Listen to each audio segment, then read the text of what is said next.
Senator Cantwell. Thank you, Mr. Chairman. And I have been back and forth between votes because I wanted to make sure that I was here to, first of all, congratulate you on your new leadership position as the chair of this committee. And I certainly look forward to working with you and Senator Murkowski because I know you're both very serious about moving legislation. And I think this hearing is an example of the type of process by which you intend to air these issues and to move forward. So I thank you for that. And it's definitely worth coming back 2 or 3 times. My question, I wanted to start, I know I had some questions for Mr. Medlock, but I understand how schedules don't always conform to the Senate schedule. But Ms. Beinecke, I wanted to, the NRDC released a study recently that found that by 2025, taxpayers will be forced to spend more than $270 billion a year for disaster relief if we don't tackle climate change.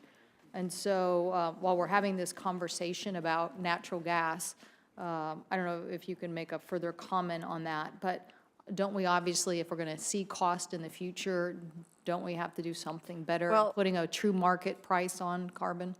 Senator Cantwell, first, thank you for the question. Clearly, we are seeing climate impacts now. Our study was projecting to the future, but here in this country just this year, the consequences of Hurricane Sandy, which the Senate just passed, what was it, $60 billion of disaster relief for the New York metropolitan area is a huge expense.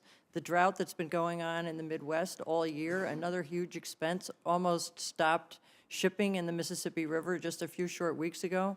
The consequences of wildfires in the West. We are having extreme weather events all across the country, and I was talking to Mr. Liveris earlier today about what's been happening in Australia, his home country, where the extreme weather events have been even more serious. So climate change is here. We need to take it seriously. We have to get to a clean energy future that invests in renewables and efficiency.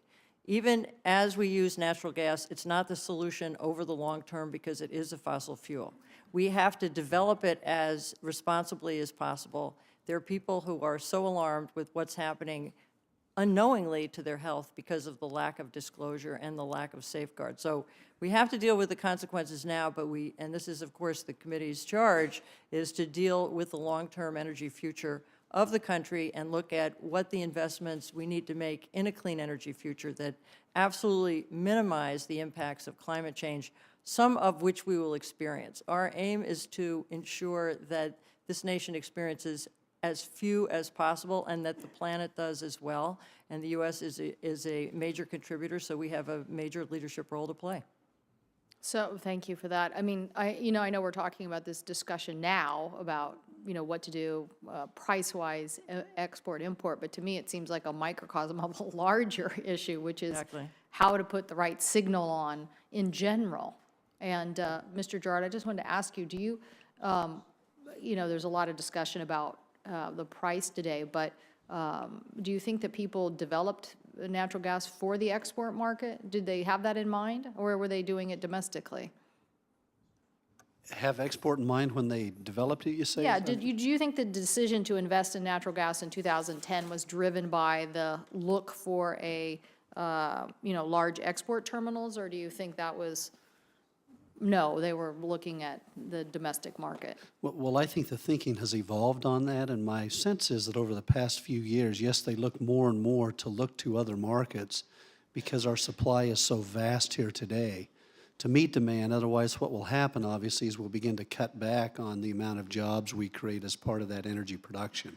So while 3 or 4 years ago when this, we were all talking about LNG imports at the time, clearly they weren't thinking about exports in that context. But over the past few years, as you see the evolution, the change in opportunity, today they clearly focus on that as being a potential market opportunity that we should take advantage of because it assists us here at home in creating the energy, producing the energy, and all the other benefits we've talked about to consumers and others. Well, I'm just trying to sort through some of this because some people are saying, oh, well, a lot of people are, I don't know if it was Mr. Tillerson or somebody was like, well, we're not making any money and this is why. So my question was whether you were looking just domestically when you had that viewpoint of how to expand, or were you truly had in mind these international markets? Well, it once again goes back to the market itself and looked at in a global context. Before, when we were relying on other imports for natural gas, there wasn't focus on the potential export market. Today, the world has literally changed, as we've talked about. And no one would have predicted this a few years ago, but today we're looking for all the markets, all the potential for the United States to really establish itself as the energy superpower. You know, it's significant that we've got an opportunity now to become energy secure as a nation. But much of that, with the job creation potential, the economic recovery, will come because we allow the market to work, and we allow that demand to be created elsewhere that we can meet with this vast supply.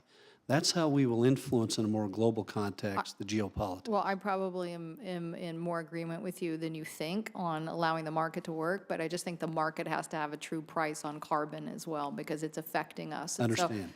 But I'm more than happy to look at this from a global perspective, although I definitely think it's interesting to see some of these applications, like in my home state, the shipping industry is going to go from, to natural gas, which is going to be a welcome with some of those. So to me, it's an interesting question. What are those domestic applications of, that, again, this is why I wanted to direct it to Mr. Madlock, and I don't know whether Mr. Eisenberg has something to say on that, but you know, what are those transportation applications that could, you know, take us further down the road in diversification in the United States, like the shipping industry or truck transportation or other things?